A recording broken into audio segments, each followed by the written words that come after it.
എങ്കിൽ പിന്നെ തീരുമാനം അത് തന്നെ. നാളെ നേരത്തെ പോകാം.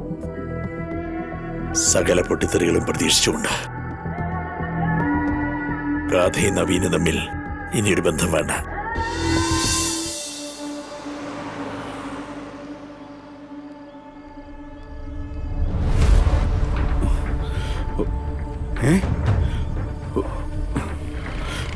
സാറേ, സാറേ, ഇതെന്നെ ഇങ്ങനെ? മണിക്കുഞ്ഞെ, എന്റെ ഗാഥ എന്താടോ ഇങ്ങനെയായി പോയേ? ഞാനെന്താ ഇങ്ങനെയായി പോയേ?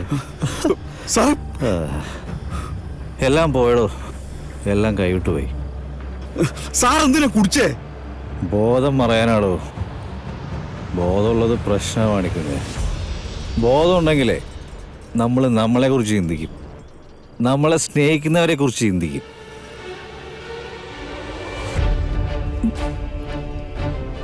പ്രശ്നമാണോ?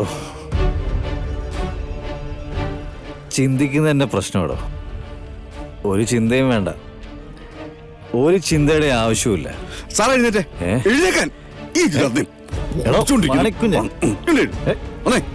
താനിത് എവിടേക്കാണ്? എന്തിനാ സാർ ഇങ്ങനെ കുടിക്കുന്നേ? എന്തെങ്കിലും പ്രശ്നം ഉണ്ടായെന്ന് വെച്ചിട്ട് കള്ളുടിക്കാണോ ചെയ്യുന്നേ? വന്നേ. എന്റെ ഗാഥ എന്താണ് സാർ? പ്രശ്നങ്ങളൊക്കെ നമുക്ക് പരിഹരിക്കാന്നേ. സാറ് വാ എന്റെ കൂടെ.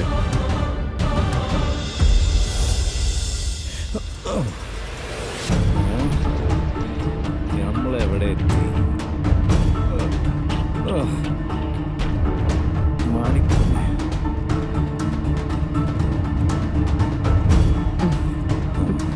മാണിക്കുഞ്ഞെ, എന്താണോ ഗാഥ എങ്ങനെയായി പോയത്? എന്താ അവളുടെ യഥാർത്ഥ പ്രശ്നം? അമ്മയ്ക്കറിയോ? അമ്മയ്ക്കറിയോ? ആർക്കും അറിയില്ല. സാറേ, കിടക്ക് സാറേ, കിടക്ക്. വേണ്ടോ, എനിക്ക് ഉറങ്ങണം മാണിക്കുഞ്ഞെ. എൻ്റെ ജീവിതം ഇല്ലാതായടോ മാണിക്കുഞ്ഞെ. എല്ലാം നശിച്ചു. എൻ്റെ ഗാഥ പോയി. എൻ്റെ ഗാഥയ്ക്ക് എന്താണോ സംഭവിച്ചത്? അവൾക്ക് എന്താണോ സംഭവിച്ചത്?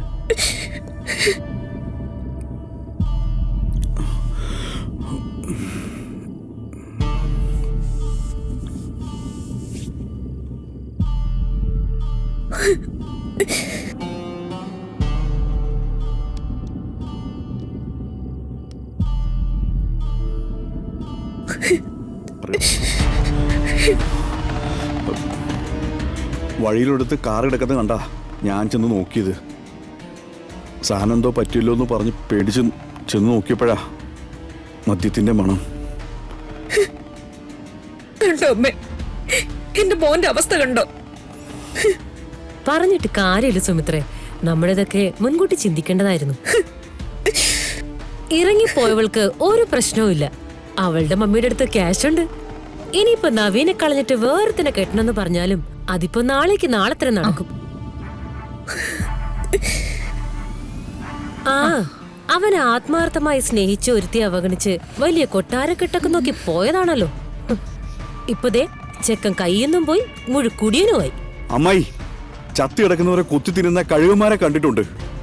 ചത്തിട്ടില്ല. അതുവരെ ഒന്ന് കാത്തൂടെ? ഓ, അതിന് മാത്രം ഒരു കുഴപ്പമില്ല. എല്ലാവർക്കും നാവിന് നല്ല മൂർച്ചയാണല്ലോ. എന്നാ പിന്നെ എല്ലാരും കൂടി അവന്റെ മനസ്സങ്ങ് ശരിയാക്കി കൊടുക്ക്. നീങ്ങി വന്നടി മോളെ. അമ്മേ, എന്തിനമ്മ ഇപ്പൊ പോന്നത്? നമുക്ക് അവിടെ തന്നെ നിക്കായിരുന്നില്ലേ? എല്ലാവരും അവിടുന്ന് മാറുമ്പോ ഞാൻ നവീന്റെ അടുത്ത് നിന്നേനെ. അതിനൊക്കെ സമയമുണ്ട്. ഇപ്പോ എല്ലാവരുടെ ഉള്ളിലേക്ക് ആ വിഷമം ഒന്ന് കേറട്ടെ. നീ വാ.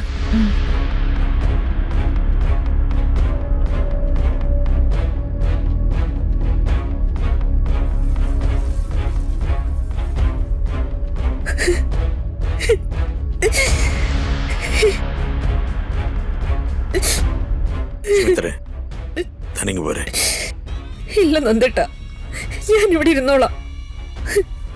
എന്റെ മോന് അവന്റെ മനസ്സിന്റെ നിയന്ത്രണം നഷ്ടപ്പെട്ടു തുടങ്ങി.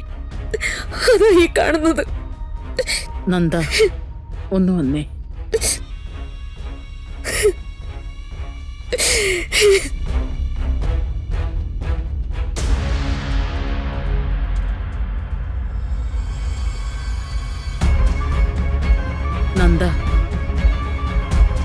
നവീന്റെ ഈ അവസ്ഥയ്ക്ക് കാരണം ആരാ മോനെ?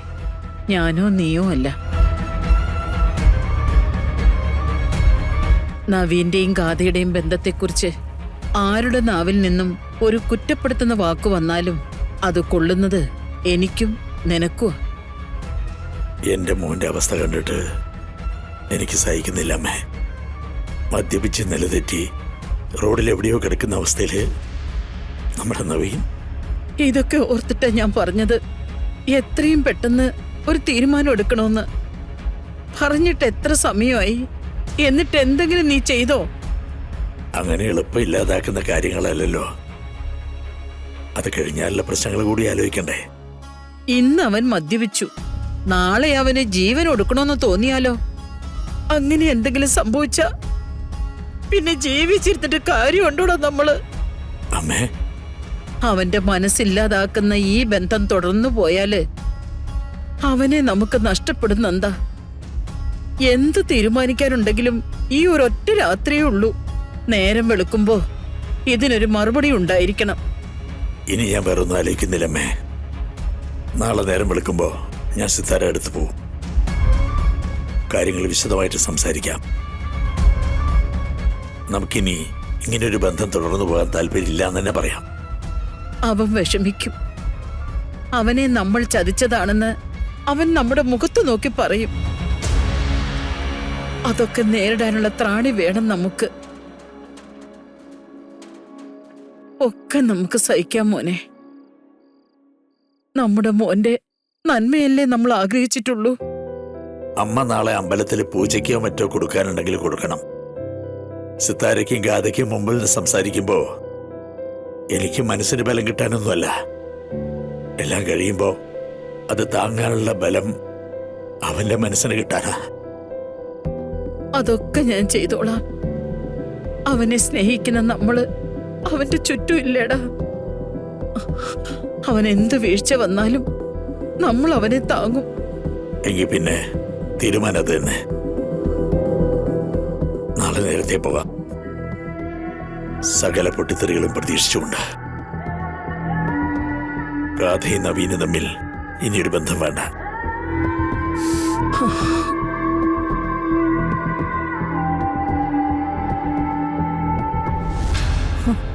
മൂർത്തി, നേരെ ചൊവ്വ എഴുന്നേറ്റ് നിൽക്കാൻ കഴിയാത്ത ഒരു തള്ള ഒരു മോളും. അവരൊന്ന് പേടിപ്പിക്കാൻ പോലും ആയില്ല തന്റെ ആ ടോർസനും കൂട്ടർക്കും. അല്ലേ മൂർത്തി? അവര് പരമാവധി ശ്രമിച്ചതാണ് മാഡം. പക്ഷേ അവള് മതി. അവളുടെ വീരകഥകളൊന്നും കേൾക്കാൻ എനിക്ക് താല്പര്യമില്ല. അനിയൻ കുഞ്ഞിന്റെ രക്ത അവള് പൊരുതും. അക്കാര്യത്തിൽ എനിക്ക് ഒരു സംശയവുമില്ല. ഇനി എന്താ ചെയ്യേണ്ടെന്ന് മാഡം പറഞ്ഞാ മതി.